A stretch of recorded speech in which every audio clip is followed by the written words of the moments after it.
nongeye kubasuhuza mu izina rya Yesu Kristo umwami wacu. Amahoro n'ubuntu Imana yaduhereye muri Kristo nimureke bikomeze bigwiriye mu mitima yacu. Muri kumwe na mwene so Nzeyimana Alexis, ni mwene so muri Kristo. Mureke tuganire amagambo ya Bibiliya n'ubundi nk'uko tubikora ku Bana b'Imana TV. Channel yacu niko yitwa Abana b'Imana TV. Wagerageza kuyitega amatwi atari umwana w'Imana byamugora kumva ibyo tuvugiraho, kuko tuvugira ku murongo nyine w'abana b'Imana. Ntabwo tuvugira ku murongo wari wo wose w'idini, ntabwo turi mu murongo wose w'idini. Idini iryo ari ryo ryose, nta dini tugira, nta dini twemera. Ndetse ku Bana b'Imana TV twemera yuko amadini yose, nta dini na rimwe rituruka ku Mana, amadini yose aturuka kwa Satani. Niyo mpamvu muri aka kanya ndetse tugiye kuganira ku magambo avuga ku kinyoma cy'idini, ibinyoma by'idini. Ntabwo ari kimwe, idini ubwaryo ni ikinyoma, kuko idini nusanga bavuga ngo ni itorero, kandi wahindukira ugasanga ni itorero ryashinzwe n'abantu, icyo ngicyo ni ikinyoma ubwacyo. Niba ikintu gitangiye ari ikinyoma, niba ikintu ubwacyo ari ikinyoma, no mu izina ryacyo ari ikinyoma, ni ukuvuga ngo n'ibyo kivuga byose ni ibinyoma. Yego, nta dini na rimwe rikomoka ku Mana. Ku Mana hakomoka itorero, kandi itorero ryaturutse mu maraso ya Yesu, itorero ryashinzwe na Yesu, ryatangijwe na Yesu. Ntabwo yaritangije mu magambo, ahubwo itorero rivuka mu bise by'amaraso ya Yesu. Ku musaraba niho itorero rikomoka, niho ntangiriro, niho rishoye imizi. Mu rupfu rwa Yesu niho itorero rishinze imizi, niho rivoma imbaraga, niho rivoma umwuka wera, niho rivoma kubaho itorero. Ariko yandi ashingwa n'abantu, ashingiye ku mahame, ashingiye ku migenzo, ashingiye ku mategeko, ashingiye ku myitwarire, cyangwa se kuri doctrine, ibyo bita doctrine byashyizweho n'abantu. Ibyo ngibyo byubatse ku musenyi, ntabwo byubatse ku rutare. Rero ibinyoma tugiye kuvugaho ni byinshi, ariko turavugamo bikeye, kuko idini ubwaryo ni ikinyoma. Niramuka arikubwiye ngo turi itorero, ngo twebwe ngo twashyizweho ngo n'aba, ngo twebwe ngo twebwe dukomoka ku Mana, nta dini na rimwe rikomoka ku Mana. Idini ryose rituruka mu kinyoma, kandi ikinyoma ni kwa Satani, niwe munyabinyoma. Satani mu binyoma bye byinshi, yego, mu binyoma bye byinshi ashinga amadini menshi. Ikinyoma cya mbere nkunda kubona, nigeze kukivuga ariko reka nongere nkivugeho, ni ikinyoma kivuga ko Imana yaremye abantu. Ukajya ugasanga abantu barimo bavuga ngo twaremwe ku ishusho y'Imana, ugasanga abantu babandi bose tuzi, yego, ugasanga abanyedini barimo baremeza ukuntu abantu baremwe n'Imana, ndetse nabo ubwabo bakavuga ko baremwe n'Imana. Icyo nzi neza ko kiremereye kucyumva no kugishyira mu bwonko bwacu, ariko reka nkubwize ukuri yuko Bibiliya, icyo Bibiliya ivuga, kuko twebwe ku Bana b'Imana TV twiyemeje kuvuga icyo Bibiliya ivuga. Icyo Bibiliya ivuga yuko Imana yaremye umuntu umwe, ariwe witwa Adamu, ikamukuramo urubavu, ikamuremeramo umugore, ariwe witwa Eva. Nabo bonyine Imana yaremye, nibo Bibiliya itubwira. Ni Adamu na Eva, yego, ni Adamu na Eva baremwe ku ishusho y'Imana. Tubibona mu Itangiriro igice cya 2,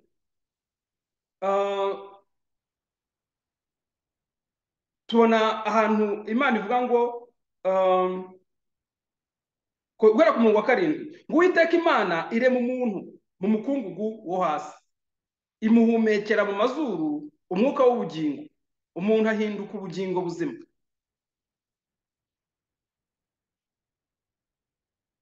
Abo ngabo bose bavuga ko baremwe, barabyawe. Dukwiriye gutandukanya kubyarwa no kuremwa, ni ibintu bibiri bitandukanye. Abantu bose babayeho guhera kuri Kayini bavuka ku bushake bw'umugabo n'umugore. Ntabwo abana b'Imana bakomoka ku bushake bw'umugabo n'umugore rero, oya, baremwa n'Imana. Abana b'Imana twebwe twaremwe n'Imana, abana b'Imana twaremwe n'Imana, turi buze kubigeraho. Ariko ntabwo ari cyo abanyedini baba bavuga iyo bavuga ko abantu bose baremwe n'Imana, n'abajenosideri bari abanyabyaha kabombo bakavuga ko baremwe n'Imana. Baba bashaka kugaragaza yuko iyo uvuze ngo Imana ngo yaremwe abantu ku ishusho yayo, urimo kubwira abajura, urimo kubwira abicanyi, urimo kuvuga inyamabi zose z'uburyo bwose, urimo gushaka kuvuga ko Imana isa gutyo. Urimo gushaka kuvuga ko Imana isa gutyo.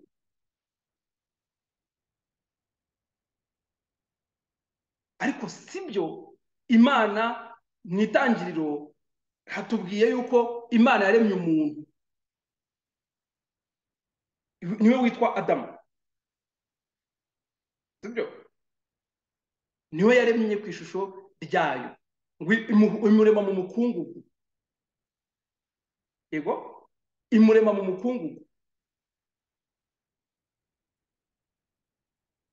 imuhumekera umwuka w'ubugingo, ahinduka ubugingo buzima. Uwo ngo niwe wasaga n'Imana ikimurema, na Adamu. Ibindi byose, abandi bose ni spermatozoide na ovule, ni intangangore n'intangangabo bihura bikabyara umuntu mu bushake bwabo, kuko abenshi uyu munsi wa none babyara igihe babishakiye. Hari n'abafata umwanzuro wo kutabyara kandi ari bazima. Yego, ndetse bigeze kuri rwa rwego abantu bashobora no kugena igitsina bazabyara, bakuvuga ngo turashaka kuzabyara umuhungu, turashaka kubyara umukobwa.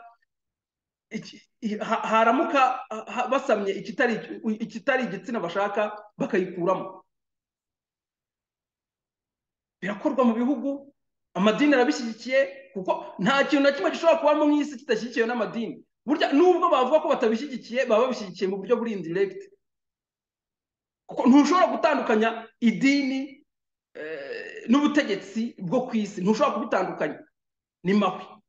Gusa rimwe na rimwe ubutegetsi bwo ku isi buvuga ibintu nk'ibyo ngibyo byose nyine, byo gukuramo inda, byo kuboneza, byo kugira gute. Ntabwo mbirwanya, mu nyumve neza. Hanyuma amadini muri bwa buryarya bwabo, muri bya binyoma byabo, bakajya hariya bakajya imbere ya public bakabumvisha ukuntu ibyo bintu ari bibi, ariko aribo babyenyegeza, kuko abakora ibyo ngibyo ni abanyedini. Erega abo bategetsi bashyiraho ayo mategeko ashyigikira ubutinganyi, ashyigikira gukuramo inda, ashyigikira kugira gute, byose ni abanyedini. Ni ukuvuga ngo uyu munsi wa none abantu bavuka nyuma uretse Adamu gusa waremwe ku ishusho y'Imana, Imana yaremye. Abandi bose bavuka ku bushake bw'umugabo n'umugore.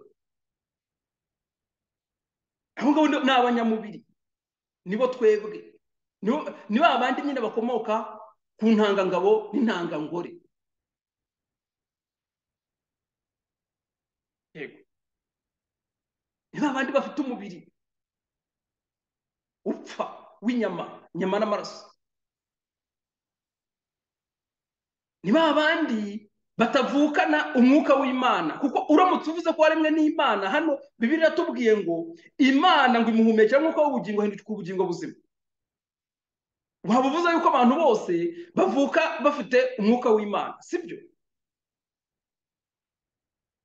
Abantu bose bavuka, abanyamubiri bose aho bava bakagera, bavuka batandukanijwe n'Imana, bavuka ari abanyabyaha.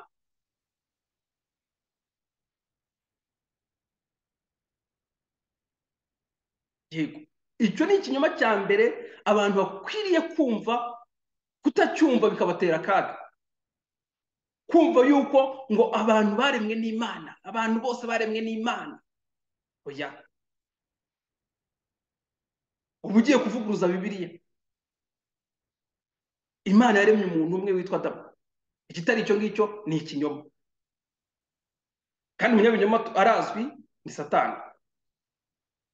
Ubwo abigisha ko Imana yaremye abantu bose ba bandi bose tuzi ngo ari Imana yabaremye nuko tubazi, ni ukuvuga ngo ni abanyabinyoma. Iyo Mana rero ubwo niba ari abanyabinyoma barabeshyera Imana. Yego.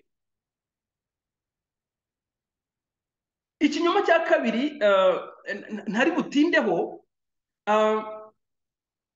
ni ikinyoma kivuga yuko Satani, nkunze kucyumva cyane, abanyamadini bose babyemera gutyo, ariko ni ikinyoma gikomeye cyane cyo, kubera yuko ni ikinyoma kivuga ko Satani ngo yari marayika.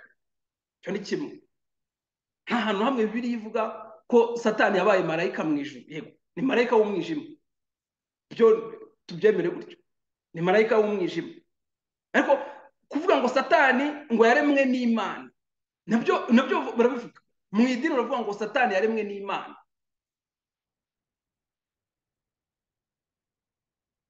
Ngo Satani ni ikiremwa cy'Imana. Yego. Barangiza bakanavuga yuko ngo yari umukuru w'abaririmbyi, yari umukuru ngo w'abamarayika. Yego, siko babyigisha, siko benshi babizi mu idini. Icyo kintu nta hantu Bibiliya nta hamwe kivuga.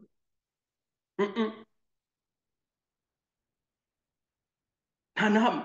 Aho muri Ezekiyeli bavuga amagambo benshi bakunda kubakiraho, baba bavuga umwami wo mu isi wabayeho akishyira hejuru, ntabwo bavuga Satani. Kuko mu itangiriro n'ubundi turabizi neza ko Satani niwe mwijima, niwe mucyo, niwe ukuriye ubwami bw'umwijima. Ubwami bw'umwijima ntabwo bwigeze buremwa n'Imana. Ntabwo umwijima ukomoka mu mucyo, ibibaho. Imana ni umucyo. Mu mwijima ntabwo umwijima ukomoka mu mucyo. Oya, iyo uvuye mu mucyo ukinjira mu mwijima, nawe uhinduka umwijima. Niko byagendekeye umuntu, ko byagendekeye Adamu cya gihe arya ku giti yabuzanijwe, igiti cy'ubwenge munyekanisha icyiza n'ikibi. Bya bindi idini ryitwa ryigisha abantu ngo nimureke gukora ibibi mukora ibyiza. Ntabwo buriya ari ubutumwa bwiza. Buriya ntabwo ari ubutumwa bwiza. Ntabwo ubutumwa bwiza buhamagarira abantu kureka gukora ibibi ngo bakore ibyiza. Oya, ibyo ngibyo nibyo mu mwijima. Ibyo ngibyo bikomoka ku bwenge munyekanisha icyiza n'ikibi. Igiti cy'ubwenge munyekanisha icyiza n'ikibi. Burya iyo barimo kubwira abantu ngo nimureke gukora ibi ngibi mukora ibi ngibi, Abayisiraheli bava mu Egiputa, Uwiteka arababwiye ngo nimugera mu gihugu Uwiteka abaha, nimugera mu gihugu mbahaye, ntimuzakore ibimeze nk'ibyabo aho muvuye ibyo bakora, kandi ntimuzakore nk'ibyo aho mugiye bakora. Yego, aho umuntu wese akora icyo yita cyiza. Buri dini ryose uzasanga rifite ibyo ryita byiza, ariko Abayisiraheli barabibujijwe. Babujijwe mu idini uzasanga bavuga ko gukizwa ari ukureka gukora ibibi, ibyo bita bibi, ugakora ibyo bita byiza. Ariko Bibiliya itwereka yuko Imana yari yarabujije Abayisiraheli kuzakora nk'ibyaho bavuye cyangwa aho bagiye, kubera yuko bafite ibyo bita byiza. Buri muntu wese akora ibyo yita byiza. Muri buri dini ryose bakora ibyo bita byiza. Birasa ugukizwa, ntabwo ari ugukizwa. Bakomeje gusoroma ku giti cy'ubwenge munyekanisha ikibi n'icyiza. Ntabwo ari ko Umwuka Wera akora. Ntabwo Umwuka Wera azatuyobora ngo ntugakore ibyo ukora ibihoya.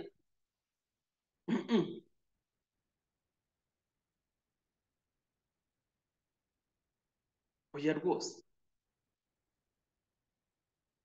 kirisito aduhindukira ubwenge, niko birivuga. Biravuga ngo yaduhindukiye ubwenge bukomoka ku Mana.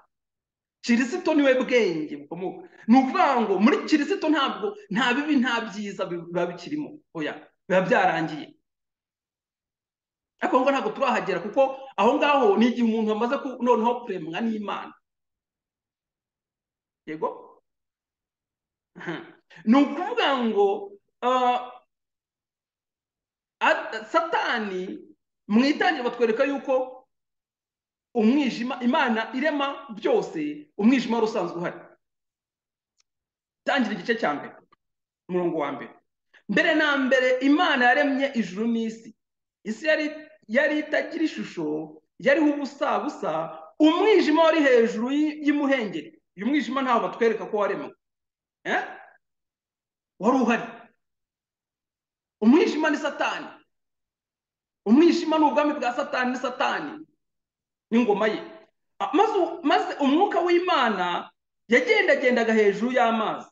N'umwuka w'Imana, umwuka wera cyangwa se Imana yari ihari. Ni ukuvuga ngo hari umwijima, hari n'umwuka. Sibyo? Umwuka hano muri uno murongo wa mbere wa Bibiliya uhagarariye ubwami bw'Imana. Yego, umwijima uhagarariye ubwami bwa Satani mu murongo wa mbere. Yego, ndetse n'uwa kabiri. Umurongo wa gatatu kuvuga ngo Imana iravuga iti habeho umucyo. Umucyo ubaho. Imana yaremye umucyo, hanyuma abantu bavuga ko Imana yaremye Satani, yego, bazanshakiraho Imana yaremye umwijima. Umwijima wari uhari. Imana yari ihari, ariko hari na Satani. Ubundi Satani se ni iki? Satani ahatari Imana, ahatari Imana haba hari Satani. Ikitari Imana kiba ari Satani. Ikitari umucyo kiba ari umwijima. Yego, ikitari umucyo kiba ari umwijima.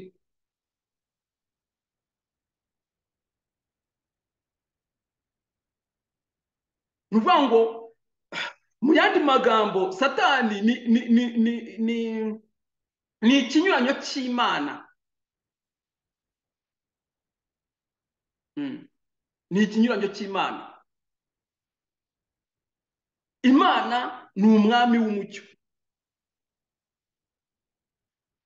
Imana ni inkomoko y'ubugingo, ni inkomoko y'ubuzima. Satani ni umwami w'umwijima. Yego, Satani ni umwami w'umwijima, niwe nkomoko y'umwijima. Ni umwijima mu yandi magambo. Nk'uko Imana ari inkomoko y'umucyo, ariko ni nawe umucyo. Ni inkomoko y'ubugingo, ni nayo bugingo. Yego, ni inkomoko yo kubaho, niyo kubaho. Niko na Satani ari opposite y'icyo ngicyo. Satani ni inkomoko y'urupfu, kuko ni urupfu. Ubundi iyo ugiye kwa Satani uba ugiye mu rupfu. Iyo uri kwa Satani uba upfuye. Ntabwo bigusaba gupfa kwicwa, oya. Ukinjira mu bwami bwa Satani uba uhindutse umupfu. Kwa Satani nta bugingo bubayo.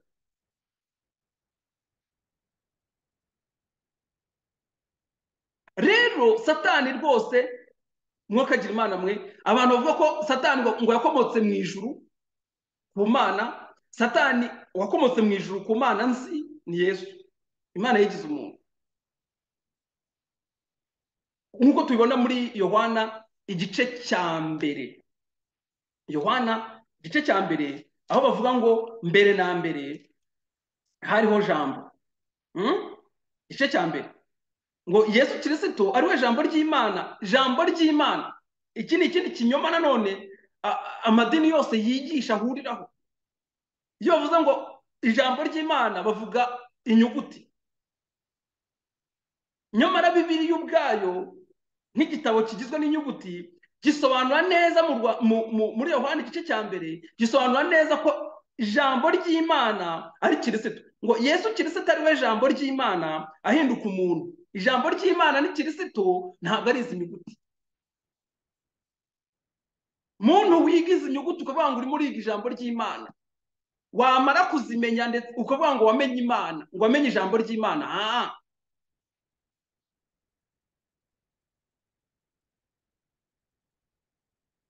Kumenya Bibiliya n'ibindi bitabo byose byitirirwa Imana ntaho bihurira no kumenya ijambo ry'Imana, kuko ijambo ry'Imana ni Kristo. Ese Yesu yaravuze ngo amagambo mbabwira niyo bugingo, niyo mwuka kandi niyo bugingo. Yesu ntabwo yavugaga ibintu byanditse, ntabwo Yesu yakoreshaga Bibiliya, hoya. Ariko amagambo atanga ubugingo naturuka mu kanwa ka Yesu. Ngo mbere na mbere hariho jambo yahoranye n'Imana, ndetse kandi jambo yari Imana. Uwo yahoranye n'Imana mbere na mbere, ibintu byose niwe wabiremye. Yego, uwo ni Kristo, ntabwo ari Bibiliya. Sibyo? Ndetse mu byaremwe byose nta na kimwe kitaremwe nawe. Iyo uvuze ko Satani ari ikiremwa, ni ukuvuga ngo yaremwe na Kristo. Sibyo se? Iyo uvuze ko Satani nawe ari ikiremwa, uvuze ko Satani yaremwe n'Imana, yaremwe na Yesu ubwe. Si cyo bivuze se? Muri we harimo ubugingo. Yego?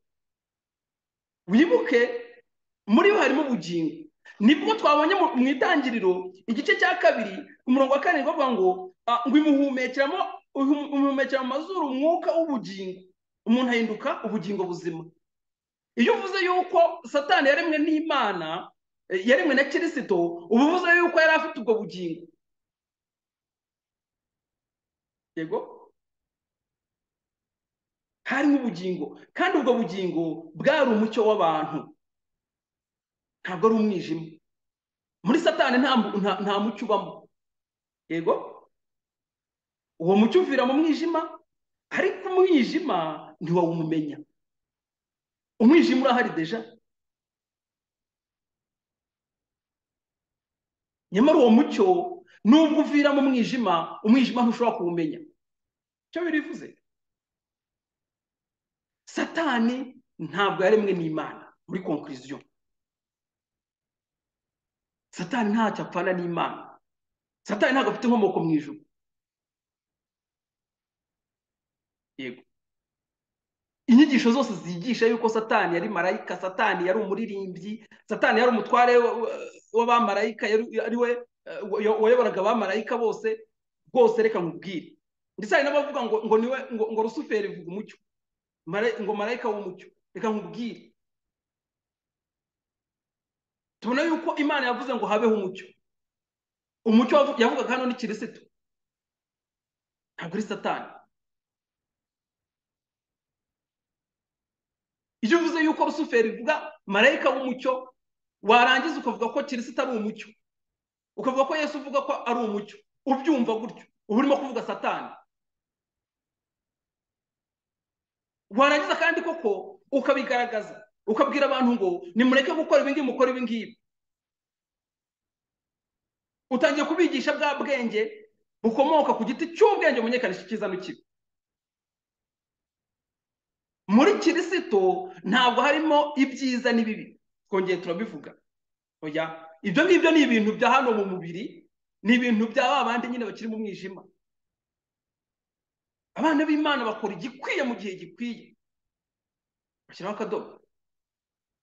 Ushobora gukora ikintu mu idini kikagaragara ko ari icyaha, ntibizagutera ubwoba ngo wibeze ko wakoze icyaha, kubera yuko na Yesu hari ibyo yakoze bamwita umunyabyaha.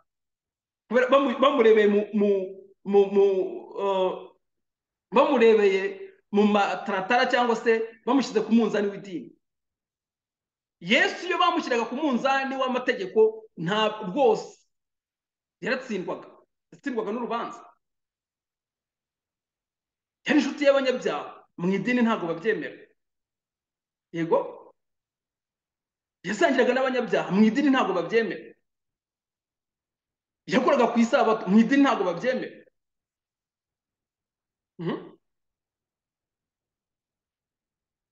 Yesu uramutse umurebeye mu ishusho y'idini, Yesu umurebeye muri ya mahame y'idini, Yesu ni umunyabyaha. Yego, ariko si kuko Yesu ni umunyabyaha?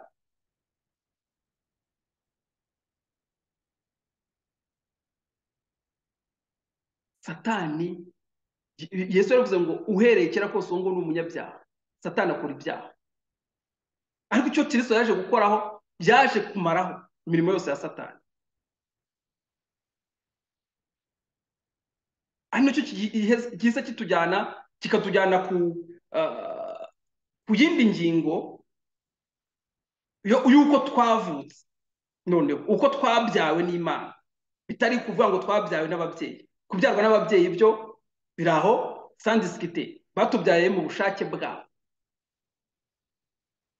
Ba papa na ba mama batubyaye mu bushake bwabo, batubyaye kuko bashakaga kutubyara, sibyo? Hanyuma ariko noneho kugira ngo duhinduke abana b'Imana, ntabwo tuvuka turi abana b'Imana, oya, ahubwo duhinduka abana b'Imana kubwo kwizera icyo Kristo yakoze umusaraba, kubwo kwizera ko twavutse dupfuye, Kristo akaza kutuzura. Yego, yaje kutuzura ku munsi wa mbere. Nyine ngo Imana iravuga ngo habeho umucyo. Ku munsi wa mbere w'ubuzima w'ubugingo bwacu, umunsi wowe uhinduka umwana w'Imana, uburemwe n'Imana, ni ukuvuga ngo ibigukuye mu rupfu ikugejeje mu bugingo. Ni igihe wizera Kristo, ni igihe wizera igitambo cya Kristo, ukava mu mahame n'amategeko n'imirimo n'imihango by'idini, ukaba utagitwarwa n'amategeko, utari umunyabyaha. Amategeko atwara abanyabyaha, ntabwo amategeko atwara abana b'Imana. Ukayoborwa n'Umwuka Wera, ukava mu biganza bya wa mwijima wavukiyemo, ukinjira mu biganza by'Umwuka, ukayoborwa n'Umwuka muri byose, sibyo? Hanyuma mu Efeso 2:10 haravuga ngo kuko turi abo yaremye, ituremeye imirimo myiza muri Kristo. Ni muri Kristo. Yego, imirimo myiza muri Kristo. Nta mwene Adamu ushobora gukora imirimo myiza, nubwo yayita myiza nk'uko idini ryabimwigishije. Mu maso y'Imana iba ari mibi, mu maso y'Imana iba ari imirimo y'umwijima. Yego, iyo Imana yiteguriye kera kugira ngo tuyigenderemo. Imirimo y'Imana twarayibonye, ni ukwizera. Niwo murimo wonyine Imana ihamagara abantu bose gukora, ni ukwizera, ni ukwizera.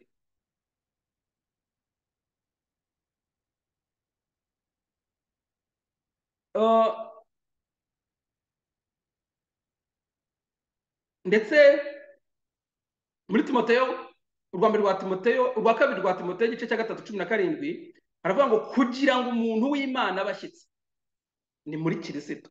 Dushyika muri Kristo, kwizerera muri Kristo, kuba muri Kristo bituma ushyika. Ariko nta munyedini ushobora gushyika. Abanyedini buri gihe uko bagerageza kose, uko bagerageza gukiranuka kose, birangira bihindutse ubushwambagara bwuzuye ibizinga. Birangira ari ugutuka Imana, sibyo? Ngo kugira ngo umuntu w'Imana abashyitse afite ibimukwiriye byose, ngo akore imirimo myiza yose muri Kristo. Uzakubeshya azakubwira yuko ngo nacyo ni ikindi kinyoma nyine, cya kiri cyo kukubwira ngo iyo ushokoje gutya ngo urimo gukora imirimo myiza, ngo iyo wambaye gutya urimo gukora imirimo myiza, ngo urimo gukora imirimo y'idini ya yindi bita imirimo y'Imana. Ni imirimo y'Imana y'Imana yabo, sibyo? Kuko n'imirimo bahamagarwa gukora biratandukanye. Abantu uzasanga ibyo bita imirimo myiza biterwa n'idini barimo, ariko muri Kristo imirimo myiza ni imwe. ndetse umurimo mwiza ni umwe, ni ukwizera aho waba uri hose. kwizera bihinduka imibereho. Mu gihe mu idini uzava mu idini rimwe ugasanga ibyo witaga imirimo myiza bigiye kuba imirimo mibi. Ariko reka tugarukire yenda kuri ibi bintu bibiri, binyuma bibiri. Ntabwo abantu bose baremwe n'Imana. Imana yaremye umuntu umwe, abanyamubiri. Nicyo nshaka kuvuga yenda. Abantu bose bambaye umubiri babesheho no kurya no kunywa. Abantu bose bambaye umubiri. Imana yaremye umuntu umwe witwa Adamu umuntu witwa Adamu na Eva. Ahangaha bari bataramuvuga ku murongo wa 7, yaje nyuma. Yego, niwe Imana yaremye ku ishusho ryayo. Amaze gucumura yarabyaye, ariko abyarira mu rupfu, abyarira kwa Satani mu mwijima. Ariko ngo hari Kirisito, hari umucyo uvira mu mwijima. Uwo Kirisito iyo umumenye, umenya neza yuko Imana yaturemeyemo yaturemye bundi bushya. Buri muntu wese aremwa ku giti cye, kuko ntabwo twizerera rimwe.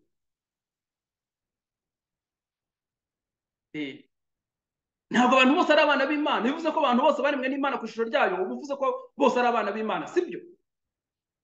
Satani nawe afite abana.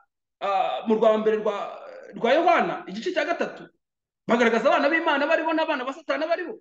Umuntu wese ukora ibyaha ni uwa Satani. Umuntu wese umutima w'ucyemeza ugihamanya n'umwuka w'Imana ko ari umunyabyaha. Hari abibaza ngo ubwo ariko ngo nibura ngo uri mu nzira. Hoya, umuntu wese uzi yuko ibyo akora ari icyaha, sibyo? We ubwe akaba yiyizi nk'umunyabyaha. Akwiriye no kumenya yuko ari uwo kwa Satani, ntabwo azi Imana. Ababyawe n'Imana, abaremwe n'Imana, ntabwo bakora ibyaha. Nimvuga ibyaha kandi ntabwo ari ibyaha nko gukora bya bindi bizanijwe mu idini. Ndavuga ibyaha nko gukora ibikomoka, ibyiza n'ibibi bikomoka ku bwenge bumenyekanisha icyiza n'ikibi. Ibyiza bikomoka muri kamere ni icyaha ku Mana. Hari abantu b'imfura, hari abantu b'inyangamugayo, hari abantu ba ngeso nziza ariko batazi Imana. Iyo mu idini barimo kwigisha abantu yuko bakwiriye kumenya Imana, ugasanga barahamagarira abantu kwihana. Uzasanga bahamagara abantu, abo bahamagara, abo babwira ko bakwiriye kwihana, ari babandi bakora bya bindi bita bibi mu idini. Ariko ubwo bwo si ubutumwa bwiza, kuko ubutumwa bwiza buhamagara abantu bose. Yesu ahagaze mu isi akavuga ngo mwese abarushye n'abaremerewe nimuze musange ndabaruhura. Mu bo yabwiraga harimo n'abanyedini baticaga amategeko, bari ba ngeso nziza. Harimo n'abatambyi, yego, harimo n'abayobozi b'idini, harimo abantu batigeze bakora icyaha, harimo abafarisayo babandi wa wundi wabwiye Yesu ngo ayo mategeko nayitonde guhera mu buto bwanjye. Nabo mu bagomba kuruhurwa nabo barimo. Ikinyoma cy'idini rero gikomeye ni ukubwira abantu yuko bakwiriye kwihana imirimo bita mibi muri iryo dini, bagakora, yego, gukizwa. Bamara gukizwa bagatangira gukora imirimo muri iryo dini bita myiza. Iyo ugendeye muri uwo murongo uba urangiye kuzamenya Imana bizakugora. Ntabwo duhamagarwa kureka gukora imirimo mibi ngo dukore imirimo myiza nk'agakiza. Hoya, ibyo ngibyo dushobora kubikora cyangwa se kubigenderamo hano mu isi, birakenewe. Icyo Abanyarwanda bita kibi dukwiriye kukigendera kure. Icyo Abanyarwanda bita cyiza dukwiriye kugikorana imbaraga, umwete. Ariko ibyo ngibyo nta bugingo burimo. Ikirimo ubugingo ni muri Kirisito. Mu kwizera, mu kuyoborwa n'Umwuka Wera, niho harimo ubugingo, nta kindi. cya kabiri kuri icyo cya mbere wibaze niba wowe ubwawe wibaze niba waramaze kuremwa n'Imana, niba warahindutse umwana w'Imana, niba warizeye. Ni ukwizera wizeye ko Kirisito yakuzuye cyangwa utegereje umuzuko wo ku munsi w'imperuka. Icyo ni ikindi kinyoma tuzaganiraho ikindi gihe, cy'uko abantu bose bazazuka ku munsi w'imperuka. Sibyo? Imana yatuzuriye muri Kirisito. Yego, twahaniwe ibyaha byacu muri Kirisito. Ibyaha byacu byose byarabambwe, birahambwa. Muri Kirisito turazuka, tuzukana nawe, twicaranye nawe mu ijuru mu buryo bw'umwuka, turi bazima mu buryo bw'umwuka. Hanyuma numara kwitekereza gutyo, urajya ku kindi cya kabiri gikomeye nacyo twarebyeho, kuvuga ngo Satani ngo aremwe n'Imana. Ahagana he? Ngo Satani yabaye mu ijuru ahagana he?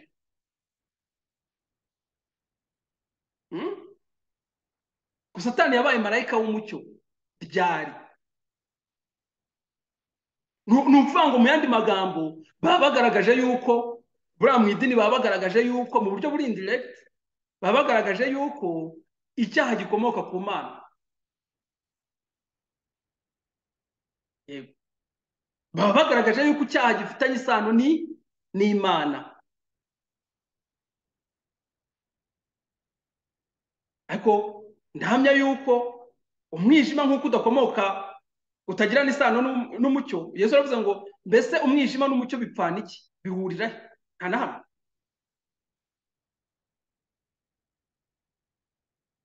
Ikitari umucyo n'umwijima. Ni ukuvuga ngo iyo uvuze yuko Satani yigeze kuba marayika w'umucyo yaremwe n'Imana, uba ugaragaza yuko icyaha n'urupfu n'ibindi byose bijyanye nabyo byose bikomoka kwa Kirisito. Bibiliya yatubwiye ngo nta cyaremwe kitaremwe nawe, Yesu we jambo ry'Imana rizima.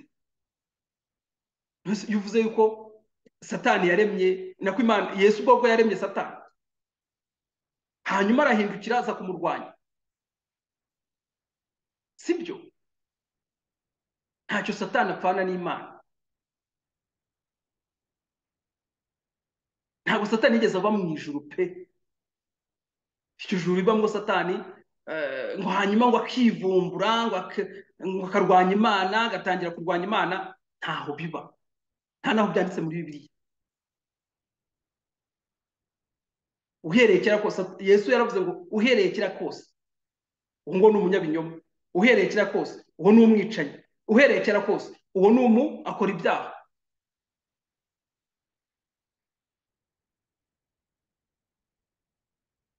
Ndetse mu itangiriro twabonye yuko mbere na mbere umwijima wari uhari.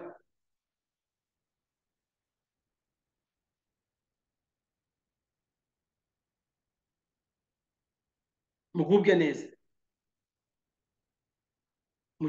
mugendere mu mucyo wa Kirisito, mutekereze cyane, mwibaze impamvu amadini yigisha ibintu bidahura n'ibyo Bibiliya bivuga, kandi bakoresha Bibiliya. Bagahitamo kugenda bavuga bigisha bihuye n'ibyo za doctrine zabo zemera.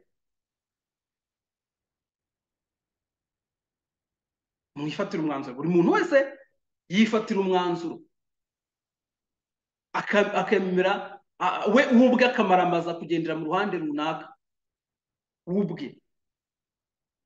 Ntukirwe unabwira Imana ngo ni gufasha, oya, wowe ubwawe ni wowe ugomba guhitamo, ukomeza ukagenda muri ibyo binyoma by'amadini cyangwa se ukemera kuyoborwa n'Umwuka Wera. Mureke gushaka kw'Imana gukomeze kube muri twebwe kandi gukorere muri twebwe mu izina rya Yesu, amen.